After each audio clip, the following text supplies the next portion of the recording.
Bismillahirrahmanirrahim, salam alaikum, rahmatullah barakatuh, mes chers frères et sœurs en humanité. J'espère que vous allez bien. Moi, bof, c'est vrai que j'ai pas trop l'habitude de publier quand ça va pas, mais bon, ça me tenait à cœur de le faire. Je présente mes excuses à l'ensemble euh, des personnes que j'ai pu euh, voilà, blesser de par mes interventions. Euh, et dans la vie en général, de toute façon, peu importe. Je présente mes excuses et surtout je demande pardon à Allah de lui avoir peut-être attribué des choses je pensais qu'il m'avait dit ou qu'il m'avait montré et que j'ai dû faire des interprétations peut-être qui n'étaient pas véridiques, vraies, peut-être portées par des passions, des pulsions et de l'ignorance aussi surtout. Donc l'interprétation, après, ça n'engage que moi, c'est vrai, mais j'avais choisi de les partager et bah, en les partageant, du coup, bah, ça n'engageait plus moi, ça engageait après, du coup, les autres. Donc ce que j'ai pu induire en erreur de par mes interprétations des rêves ou de la science, etc., je m'en excuse énormément. Et bon, voilà, je demande pardon à Allah voilà, d'avoir dit des choses contraires ou fausses, voilà.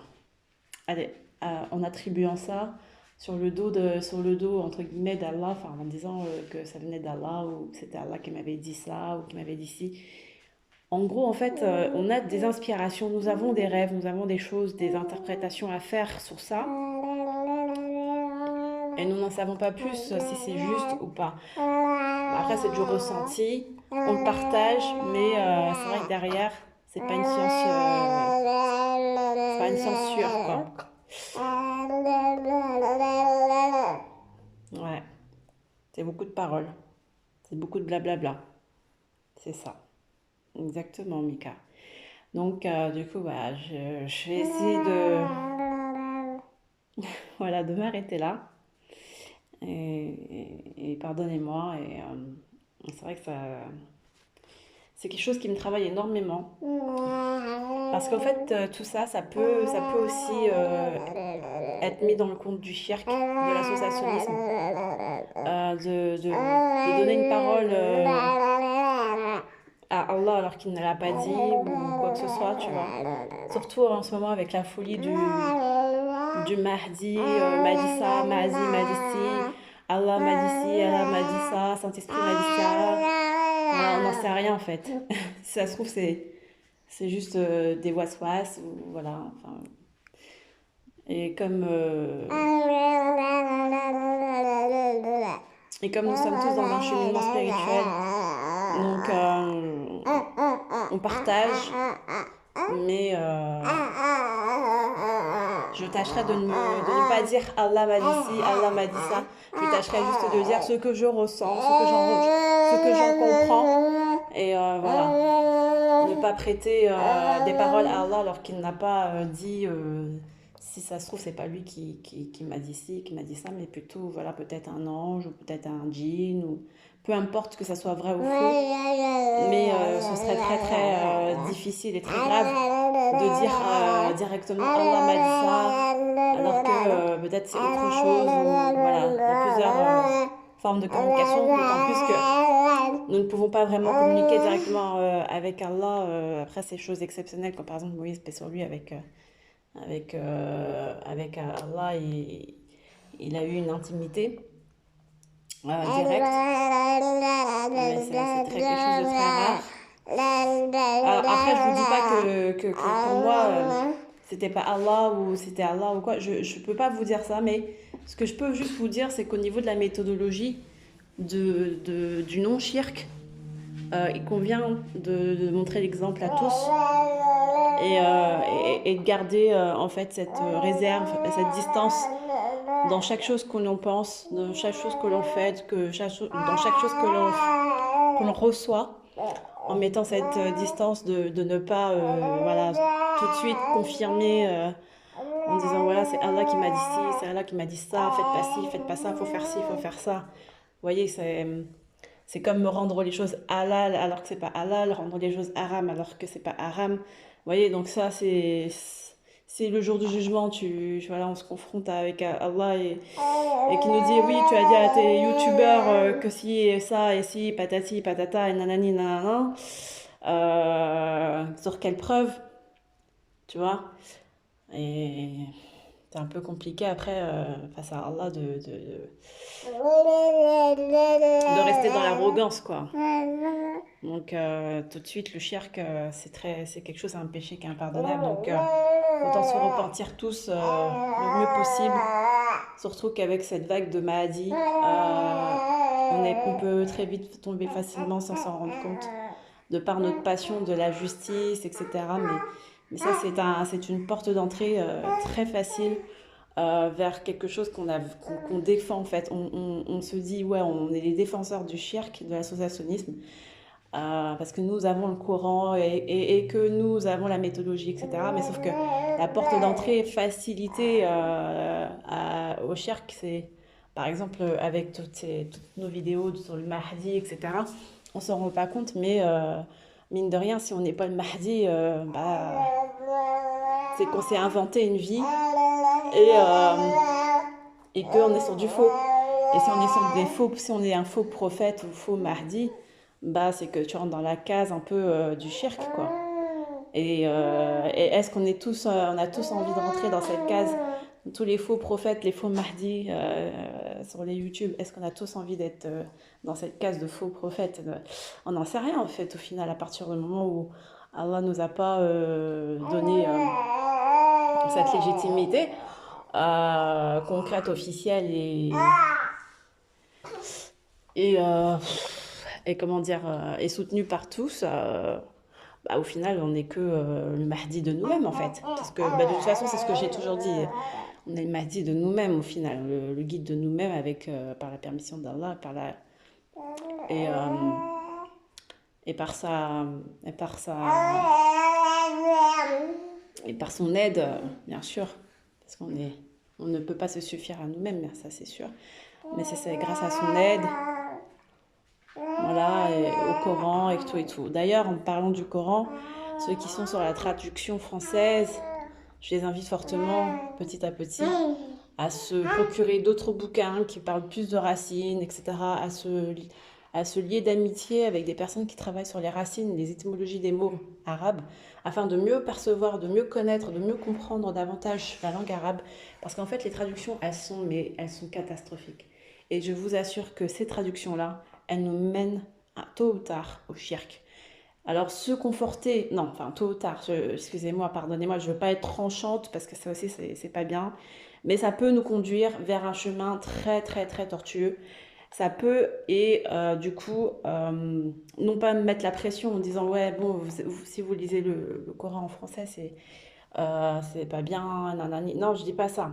Je dis tout simplement qu'il y a des niveaux de traduction qui sont complètement waouh, c'est chaud quoi, tu vois. Comme par exemple avec le port du voile, c'est pas très clair comment c'est traduit. Et puis après, l'interprétation qu'on en fait, c'est vraiment pas du tout clair aussi. Et beaucoup de savants, c'est catastrophique. Bon, après, je suis pas là pour dire voilà, que tout est mauvais, tout est nul, etc. Mais en fait, je tombe de haut. Et je suis tombée, en fait. Je suis tombée dans le sens où j'ai fait plusieurs rêves en ce sens, où je me rends compte, en fait, que je suis tombée, en fait, d'un piédestal, dans le sens où, je me suis, euh, je me suis basée, par exemple, sur les traductions, des choses comme ça, en pensant comprendre, en pensant connaître. Mais en fait, non, on connaît rien du tout. Même ceux qui lisent, en fait, l'arabe, je pense qu'ils ne comprennent pas, en fait. Même ceux qui sont dans la littérature arabe, etc., je pense qu'il y a des choses qu'ils ne comprennent pas, que en fait, ça leur échappe. Et ça nous échappe tous, en fait, tu vois. Donc la seule chose à faire, c'est de prier, prier Allah pour qu'il nous enlève du shirk. Et j'ai fait plusieurs rêves que je peux vous soumettre dont un premier, et parce que en fait d'autres aussi pasteurs que je suis au niveau des prophéties ont fait pratiquement les mêmes rêves que moi. Et je me suis dit, mais eux, en fait, ils sont. Et je critique pas, mais eux, ils disent fils de Dieu, tout ça. Donc, ils sont dans le côté un peu bizarre, tu vois, de l'associationnisme au niveau fils de Dieu, enfin, des choses comme ça. Non loin de les juger, parce que on est tous là pour comprendre, essayer de comprendre de ce que Allah attend de nous. Mais. Et moi, ça ne m'empêche pas non plus d'aller vers eux pour comprendre d'autres sciences, d'autres dons qu'ils ont. Euh, et ça me permet aussi de voir comment on peut se faire avoir par le shirk, tu vois. Parce que nous, de notre point de vue en tant que musulmans, on ne se rend pas compte que le shirk peut également nous toucher, en fait, en tant que musulmans. C'est encore bien plus subtil que ça. Et d'ailleurs, le prophète Mohammed sallallahu alayhi wa sallam, quand il est parti à, à Taïf, par exemple, pour aller pour comment prêcher, faire la dawa, prêcher l'islam, et qu'il y a des jeunes esclaves, des jeunes enfants et tout, qui lui ont lancé des cailloux dans les pieds, etc. Il a saigné et tout. Et donc, ces gens-là ne voulaient pas l'islam. Et le prophète Mohammed sallallahu alayhi wa sallam, en fait, du coup, il a rencontré un ange de la montagne qui lui disait si tu veux, on écrase ce peuple en un morceau. Et puis, le prophète Mohammed sallallahu alayhi wa sallam, il a dit non, non, non, je prie Allah que de ce peuple sortent des enfants, une descendance pieuse par la suite. Et, euh, et qui n'associera rien à Allah. Donc, ils ne seront pas dans le shirk, quoi. Et également, il y a un autre épisode, le prophète Mohammed sallallahu alayhi wa sallam, quand je crois à la fin de sa vie, quand il énonce en fait ses craintes aux gens de l'islam, et il dit je vais bientôt m'en aller, mais je vois, en fait, il a des visions et il voit que beaucoup de gens de l'islam, enfin des gens de sa communauté, seront pris par le shirk, par l'associationnisme, et il dit je crains pour vous le shirk. Et donc, tu vois, je pense que on s'en rend pas compte du poids que c'est que de porter al-ikhlas. C'est un poids énorme, et c'est quand même quelque chose, au jour d'aujourd'hui, en 2021, on a du mal à saisir exactement ce que ça veut dire le shirk. Et, euh, c'est là où je vais en venir avec mon rêve. Du coup, moi, ce que j'ai vu, c'était que j'étais en train de regarder une scène, donc une scène très, très horrible. Et j'ai vu j'ai vu une personne, et cette personne, elle s'appelle Sophia. Et Sophia, ça peut être Sophia, donc Sophia, la philosophie grecque, sagesse grecque, ou Sophia, Sophia, vous savez, notamment, il y a plusieurs choses, parce que moi, dans mes rêves, en fait, j'ai plusieurs interprétations, plusieurs façons de voir les choses, parce qu'en fait, un seul rêve peut me donner plusieurs sens qui sont tout aussi importantes. D'accord? Il y a aussi Sophia la sagesse, Sophia le robot, ou bien Sophia le côté arabique, oriental, oriental, quoi, tu vois, le côté exotique. Il y a aussi Sophia, donc la sagesse. Quoi d'autre? Sophia la juive, par exemple, avec la Safia, avec la femme, l'épouse du prophète Mohammed sallallahu alayhi wa sallam, donc le côté juif. Ou, enfin voilà, il y a plusieurs choses qu'on peut mettre là-dedans. Quoi d'autre? Euh, et du coup, et puis il y avait aussi ce côté hindou, tu vois. Il y avait aussi ce côté, parce que ce personnage était aussi associé à tout ce qui était hindou, Inde, tout ça aussi. Donc il y avait plusieurs couleurs en fait, il y avait plusieurs choses à en déduire, le côté grec, le côté sagesse, le côté exotique, le côté hindouisme, le côté robot, enfin vraiment tout plein de trucs. Et après, tu avais le serpent, un gros serpent énorme qui entourait ce symbolisme de Sophia, et qui l'entourait, comme si c'était sa proie, tu vois. Il ne le faisait pas de mal, mais il l'entourait. Donc, presque, tu vois, quand un serpent t'entoure, après, prochaine étape, c'est l'étranglement. Mais au début, il est tout gentil, il te caresse et te tourne, quoi. Et rien que d'en parler, ça me donne des frissons parce que moi, tout ce qui est serpent, j'aime pas trop, mais bon. Et ils étaient au sol, en fait, tu vois, parce qu'il y a plusieurs formes de serpents. Il y a le serpent qui est au ciel, il y a le serpent qui est au sol. Donc là, il était au sol. Donc c'est un peu comme une sorte d'enterre, comme s'il enterrait sa proie au sol, tu vois, au fin fond de la terre.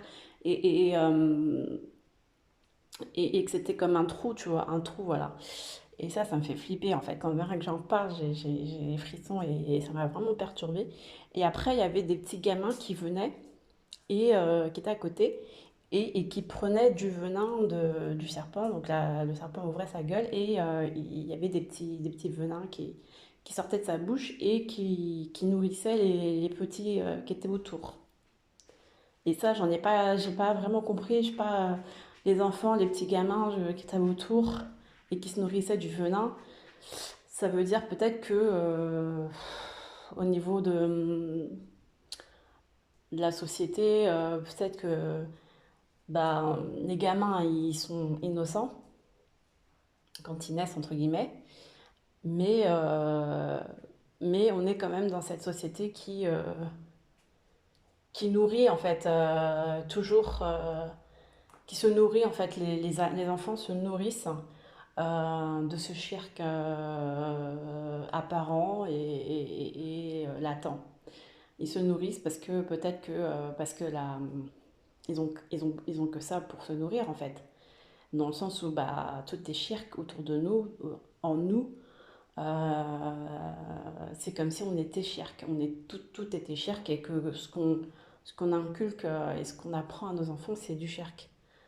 Voilà. Après, voilà, il y a peut-être, hein, c'est que des suppositions d'interprétation, je n'en sais rien, je ne peux pas vous dire plus, mais ce que je peux vous dire, c'est qu'après, il y a un autre frère chrétien, lui, qui a fait la même prophétie il y a 2 semaines, hein, mais je l'ai su que hier quand j'ai regardé sa vidéo, et il a décrit pareil, il a décrit des millions, des milliards de gens qui sont dehors et qui étaient tous cadenassés par des gros serpents autour d'eux et qu'ils étaient tous hypnotisés et étranglés par ces serpents-là. Chacun individuellement avait son propre serpent.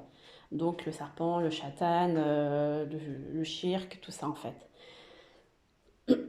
Et qu'à un moment, il disait que lui, il y aura une attaque surprise d'Allah, du divin. Donc lui, c'est son interprétation à lui, je n'en sais rien.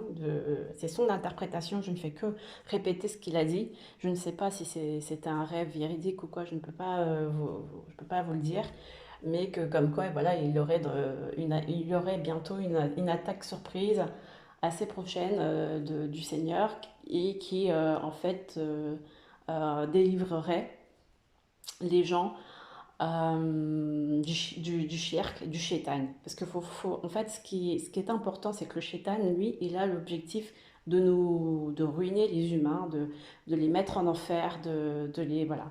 À partir du moment où Allah pardonne tout, euh, et que si nous repentons, on va dire ça comme ça, et que nous essayons de parfaire notre comportement à chaque fois, normalement, la seule façon de rentrer en enfer, peut-être, c'est le shirk, en fait. Vous voyez, c'est ce que je me dis maintenant à la fin des temps. Peut-être que la seule façon après de rentrer en enfer, à partir du moment où si tu essaies de te repentir de tous tes péchés, etc., mais que tu n'as pas conscience que tu es dans le shirk, donc c'est le shirk qui est un péché impardonnable, c'est peut-être ça, en fait, qui conduira les gens en enfer. Donc c'est peut-être sur ça que le shaitan mise le plus, tu vois. sur le shirk, c'est nous faire tomber dans le shirk, conscient, subtil, inconscient et subtil. Voilà. Et en se référant donc à plusieurs sourates, notamment à celle de la sourate Yassine, euh, on peut voir que il y a la notion, comme je vous le dis, de l'intelligence artificielle qui revient. Je vous ai déjà mis une vidéo, j'ai déjà fait une vidéo sur, par exemple, le transhumanisme. Quand, par exemple, on a le pied et les membres coupés et qu'on remplace, par exemple, un membre par un robot pour le pied là, en fer. Et qu'on fait tout, en fait, on est dans cette logique de vouloir rester en vie, de vouloir se développer davantage, se surperformer grâce aux nouvelles technologies et devenir un homme amélioré, quoi. Et voire immortel grâce aux innovations de transgénisme, eugénisme, etc. Et Allah, dans Surat Yassine, il dit, ne vous comprenez-vous pas que, que nous vous donnons en fait un temps donné, et si on vous donne un temps donné, c'est parce que voilà, la mort arrivera tôt ou tard à chacun d'entre vous. Donc pourquoi essayer de rentrer dans cette logique de vouloir être un homme amélioré, un homme immortel, un homme voilà quoi, qui veut se suffire à lui-même. Donc c'est vrai que c'est une forme aussi ça de désobéissance, une forme d'arrogance, une forme d'orgueil surdimensionné. En fait, là, il n'y a plus de limite. Et, euh, et la ville Neom, par exemple, enfin le projet Neom avec en Arabie Saoudite et tout, s'inscrit véritablement dans cette perspective de la transgression des lois divines. Et en parlant donc de la ville Neom et tout ça, donc en Arabie Saoudite, là nous avons, je vous ai mis en copie d'écran du coup un interview de MBS, donc du roi de Saoudite, qui petit à petit travaille sur la mentalité, sur les, comment dire, sur l'opinion de son peuple au sujet du wahhabisme, comme quoi il faudrait réformer maintenant le wahhabisme pour laisser place à une autre forme d'islam beaucoup plus en phase avec leur modernité et leur système néom. Donc là, déjà, le wahhabisme en tant que tel, il avait pour but à l'origine, son premier but, c'était de lutter contre le shirk. Donc on en revient toujours à ce côté shirk, vous voyez. Sauf que au fur et à mesure, quand on constate et quand on s'intéresse à l'idéologie wahhabite qui est mise en place et qui est prônée là-bas, on se rend compte qu'au final, ils sont tombés dans ce qu'ils veulent, dans ce qu'ils ne voulaient pas tomber, c'est-à-dire dans le shirk. Ils attribuent à partir des textes coraniques et de la parole d'Allah, ils attribuent des choses qui ne sont pas de l'ordre de la pensée coranique. Par exemple, les femmes, la condition de la femme, des choses comme ça qui est très sectaire, etc. C'est plus culturel et ce n'est pas islamique. Et ce n'est pas parole d'Allah. Donc, il y a des mélanges qui se sont faits et ces mélanges-là, c'est du shirk, c'est de l'associationnisme.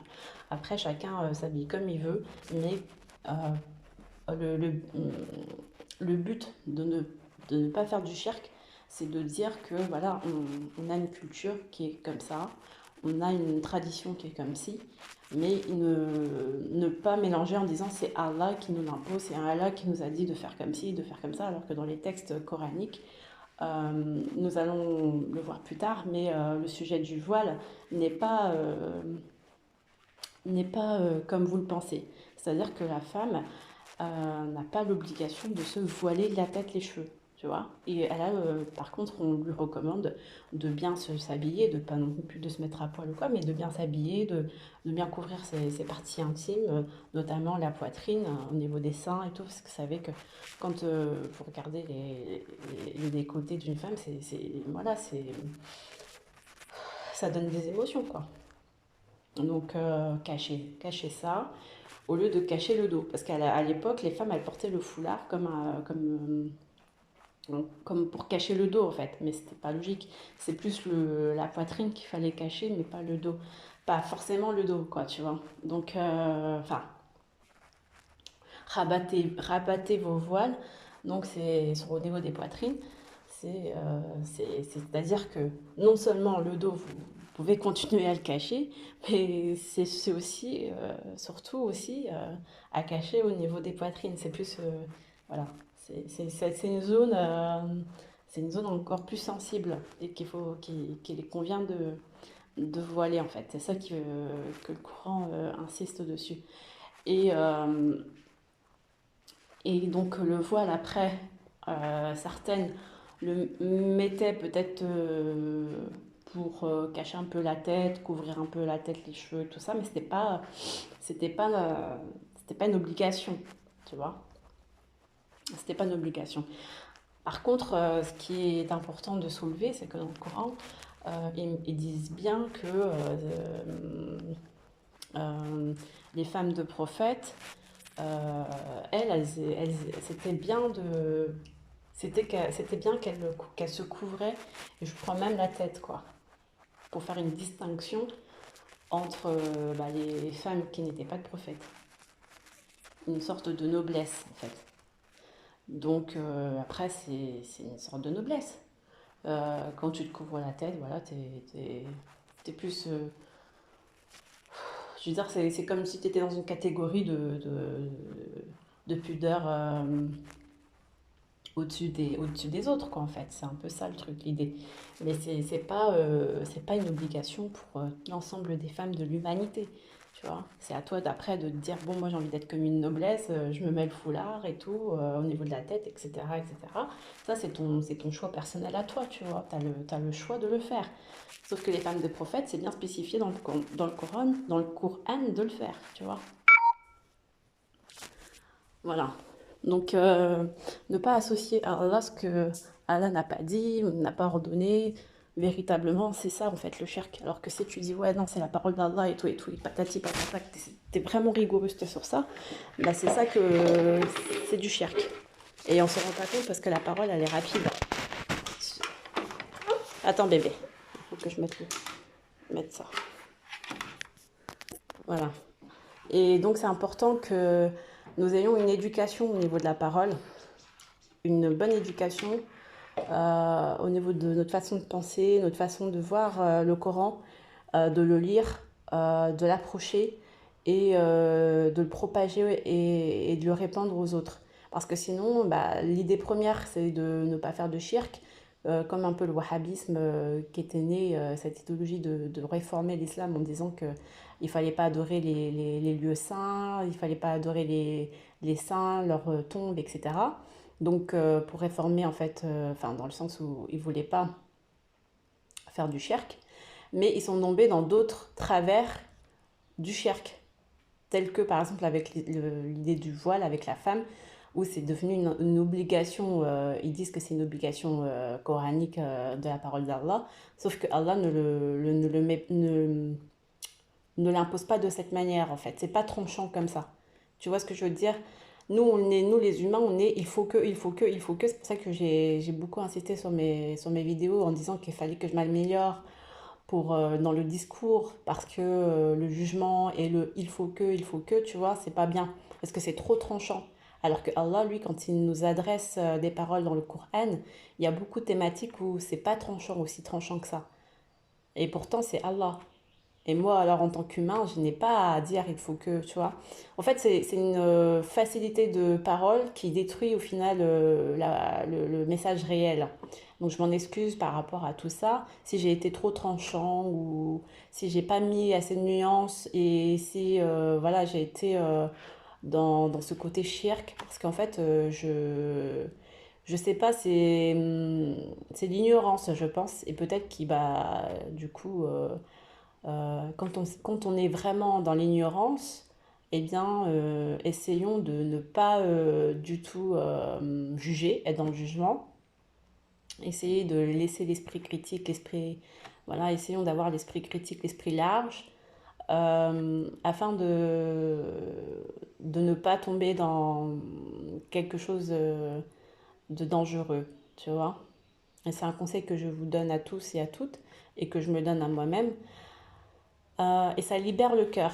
Parce que quand on est trop dans le tranchant, non, c'est comme si, c'est comme ça, nanani, non, non, non. Alors qu'au final, on n'a pas la science correcte des mots dans le Coran, l'approche subtile d'Allah.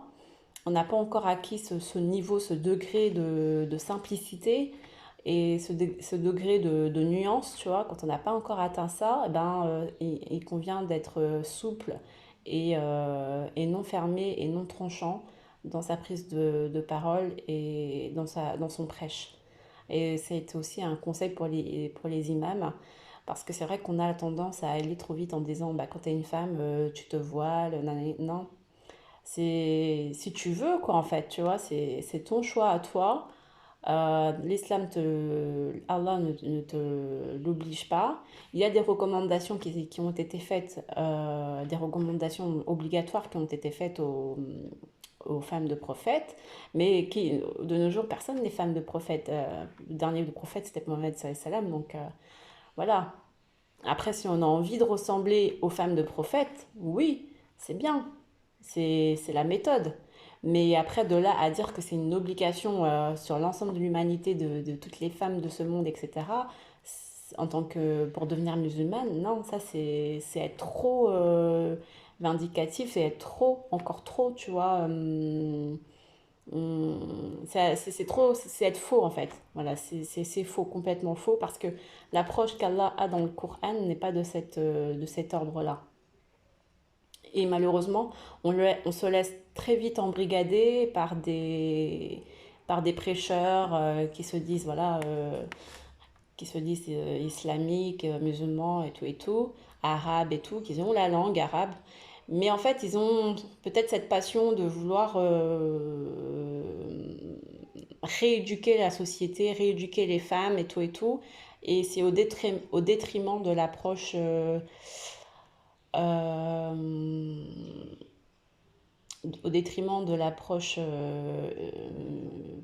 originelle qu'Allah a instaurée, a mis dans sa parole, qu'a mis dans le Coran. Et c'est dommage parce qu'en fait, c'est contraire à à l'esprit qu'Allah a mis dans le Coran. Et d'autant plus que les traductions ne nous aident pas du tout à aller dans le sens de l'amour entre nous, de l'entraide, de la tolérance. Les traductions sont tellement froides, rigides, tranchantes que bah, ça nous a renfermé le cœur et ça nous a enlevé des perspectives d'amour en fait. Voilà, ça nous a enlevé des perspectives d'amour, ça nous a enlevé de la miséricorde, des nouvelles formes, d'autres nouvelles formes d'amour, de miséricorde. Et ça, c'est très dommage. Et c'est pour ça qu'il faut que je dis, faites attention, vigilance au Coran, surtout au Coran qui est traduit, et faites vigilance à votre interprétation du Coran. Euh, Faites attention à vos fréquentations dans les savants que vous côtoyez ou les imams que vous côtoyez. Parce que, dans les chers que vous voyez, ou les youtubeurs, ou les influenceurs, toutes sortes d'influenceurs, ou même des parents, de l'entourage, etc. Leur discours, hein, faites attention à leur discours. Hein. C'est pas faites attention à l'humain, mais faites attention à leurs paroles, à leur discours. Ne vous laissez pas influencer, j'ai envie de dire. C'est pas, le but, c'est pas non plus de rentrer systématiquement dans l'opposition, mais c'est d'avoir, vous, votre droit de recul, votre droit d'esprit critique en me disant, voilà, j'ai entendu, mais je vais quand même me référer davantage à mon Seigneur Allah et me poser des questions avec lui, auprès de lui, parce que il n'est pas sûr, il n'est pas certain que cet imam ait totalement eu une belle approche. J'ai pas dit qu'il a eu tort ou raison, mais qu'il n'ait pas eu une belle approche. Et nous devons travailler nos approches, en fait, tout simplement, pour éviter le shirk. Et c'est en cela que peut-être que je crois même J'en ai la conviction que le Dajjal sera peut-être supprimé, anéanti. C'est par cette force cette force de vouloir euh, quitter le shirk et l'esprit religieux, voilà, cet esprit religieux de croire qu'on a la science infuse, qu'on sait tout, que c'est tranchant, c'est comme ci et comme ça, et pas comme ci et pas comme ça, et tatati et patata, eh bien cet esprit de religieux, de religion, eh bien c'est un esprit de serpent, et c'est du shirk, et c'est du shaitan. C'est un shaitan qui existe, qu'il faut savoir que ça existe. Et il faut le mettre en lumière, ça. Faut pas le taire. Et dans la religion islam, je crois que l'islam, c'est une très belle religion. C'est celle d'Adam depuis, paix sur lui, depuis toujours. Ça a toujours été l'islam. Mais ça a été, en fait, comment dire, ça s'est étouffé, comme le serpent qui t'étrangle. Cet esprit, voilà, s'étouffe, cet islam s'étouffe par la propagation du shirk et des mensonges et des choses fausses qu'on attribue à Allah, sans s'en rendre compte, inconsciemment ou par souci, par volonté de vouloir faire le bien, mais au final on fait le mal, sans le vouloir en fait. Et c'est triste. Donc je vous amène cette nouvelle vision que j'ai. Et j'espère que ça peut faire réfléchir aussi d'autres personnes.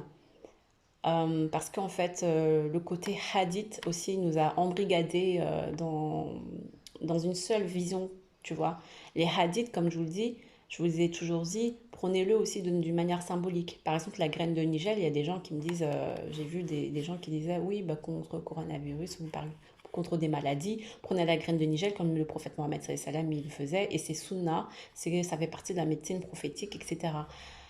Sauf qu'en fait, ce qu'il y a derrière ce hadith et cette sunna, bien sûr, c'est vrai, c'est bien, il y a des priorités, des vertus, tout, la graine de Nigel, etc. Mais derrière de tout ça, il faut voir que le prophète Mohammed sallallahu alayhi wa sallam n'était pas entouré de forêts françaises, ni de forêts asiatiques. Il était voilà, dans le désert de l'Arabie Saoudite et il y avait la graine de Nigel qui était à côté de lui, c'était à sa proximité, etc. Tu vois.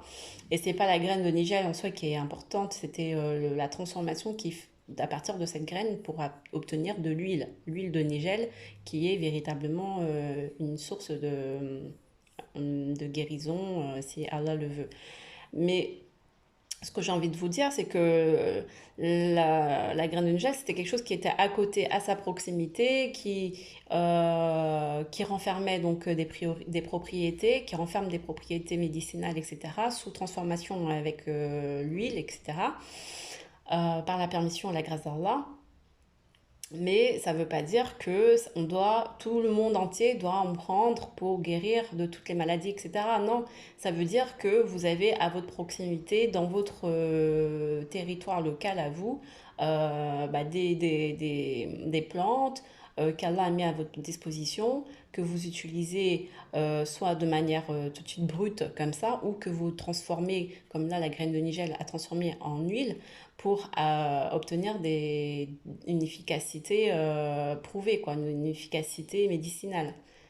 Donc c'est tout un contexte symbolique derrière à comprendre, à étudier, parce que si on est trop dans le côté mimétisme, imitation pure et dure et bête, eh bien on va aller faire une ordonnance générale.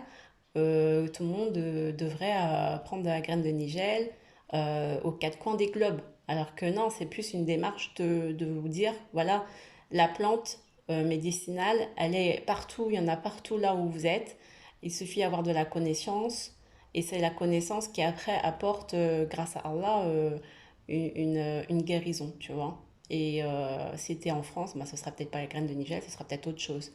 Si tu es en Asie, ce sera peut-être pas la graine de Nigel, mais autre chose, tu vois. Voilà. Donc, il faut pas s'arrêter au mimétisme bête et méchant, on va dire ça comme ça, mais il faut être plus ouvert d'esprit dans la compréhension du symbolisme et derrière de la subtilité du message. Et les hadiths doivent nous emmener sur ça, mais non pas nous arrêter sur un format au fait, sur les faits, et ne pas vouloir voir derrière la subtilité du symbolisme et du message subtil. Sinon, si on s'arrête juste aux faits et aux mots du hadith, comme je vous l'ai toujours dit, le prophète Mohammed Salem qui disait, voilà, le Mahdi aura le front large, nanani, nanana, et tout. Voilà, c'est des choses qu'il faut prendre au sens symbolique. Si on le prend tant que tel, c'est encore rester sur des faits descriptifs, sur des faits de la matière, tu vois, sur du matérialisme. Et c'est se couper encore l'herbe sous le pied et enlever la dimension symbolique spirituelle des choses.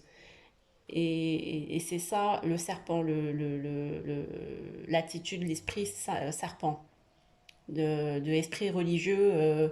C'est comme ça et pas autrement, tu vois. Donc voilà. Je suis désolée, je sais, j'ai été très longue dans cette vidéo, mais je pense que le côté Tawhid est la clé centrale à tous nos problèmes. C'est la clé, c'est la clé parfaite pour tous, pour l'humanité. Et c'est pour ça que le prophète Mohammed sallam a été envoyé comme miséricorde pour l'ensemble de l'univers. Ça concerne le Tawhid. Tout simplement, l'unicité en Allah, ne pas associer Allah à d'autres divinités ou à d'autres choses. Non, rien à associer à Allah. Et il y a beaucoup de choses, par exemple les mensonges. Je crois que c'est le plus grave. Parce qu'avec des mensonges, on peut faire du shirk. On n'a pas besoin de beaucoup d'autres choses. Juste du mensonge en disant, voilà, c'est la parole d'Allah, c'est pas vrai. Ça fait déjà partie du shirk. Donc on essaie de se repentir parce que les calomnies, les médisances et les mensonges et les blasphèmes contre Allah, tout ça, c'est fatal, quoi. Donc, et on peut aussi voir le côté, vous savez, quand vous faites une erreur dans la vie, eh bien vous y repensez. Votre âme, elle y repense tout le temps, constamment.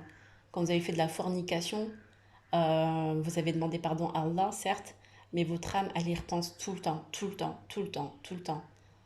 Je pense que j'ai pris l'exemple de la fornication, mais il y a d'autres exemples de choses, de vol. Si vous avez volé et que vous avez un peu un minimum de conscience, bah, vous y repensez tout le temps, tout le temps. Même si vous dites Astaghfirullah 1000 fois dans la journée, bah, le lendemain, vous y repensez encore, vous y repensez encore. Et en plus, la vie, elle est vraiment...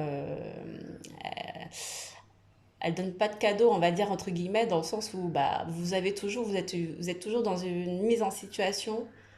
Si vous y repensez plus, ben, dans 10 ans, elle reviendra, cette mise en situation de ce que vous avez fait il y a 40 ans. Et vous serez toujours rattrapé. Vous savez, c'est comme un voleur qui aujourd'hui, il a volé une bicyclette. Bon, il n'est pas inquiété. Mais dans 20 ans, la police vient le voir et lui dit, oh, tu te rappelles de la bicyclette? Bah, ça y est, on t'a retrouvé, c'est toi qui l'avais volée et tout. Alors que toi, tu avais oublié, tu étais passé à autre chose, tu avais même fait du bien, voilà, tu t'es converti à l'islam, nani, nana, mais sauf que 20 ans après, tu es quand même rattrapé par tes erreurs de jeunesse. Et bien, c'est comme ça, le mental, la conscience, elle te rattrape toujours. Et les actes de la vie, les situations de la vie fait que bah, euh, il y a toujours un événement qui te fera toujours repenser à tes erreurs. En tout cas, si Allah veut te guider, euh, il y a de fortes chances qu'il y ait toujours des répétitions qui te montrent là où tu as péché, là où tu as fait des erreurs, et qu'au final, le pardon, c'est facile de dire astaghfirullah, astaghfirullah, astaghfirullah. Bon, c'est pas facile pour tout le monde, mais en tout cas, je veux dire, c'est facile à dire, mais derrière, ça comporte de lourdes conséquences parce que vous êtes toujours lié à ce type de péché, vous serez toujours lié à ce type de péché jusqu'à la mort et la délivrance finale, au final, ce sera quand vous mourrez, vous serez au jour de jugement. Il n'y a que là qu'on peut dire qu'on est délivré. Mais sur Terre, tant qu'on est sur Terre, voilà, on est tous alignés par nos péchés, quel que soit le type de péché. Et le but, c'est de sortir de ce monde, de mourir en étant conscient que nous ayons peut-être fait du shirk, que nous faisions du shirk, que nous enseignions le shirk aux nouvelles générations et que au final, ce qui est important de comprendre dans tout ça, c'est que Allah, doit demander expressément véritablement, avec insistance, à Allah tous les jours, 24 heures sur 24, qui nous aide à quitter l'état d'esprit de shirk, qui nous aide à quitter ce mode de vie avec du shirk, qui nous aide à enseigner véritablement des bonnes choses et non le shirk à nos futures générations, et afin que nous puissions être vraiment des bien guidés. Salam alaikum, alhamdulillah, Allahumma salli ala Muhammad wa ala ali Muhammad. Je vous aime, prenez soin de vous, ciao.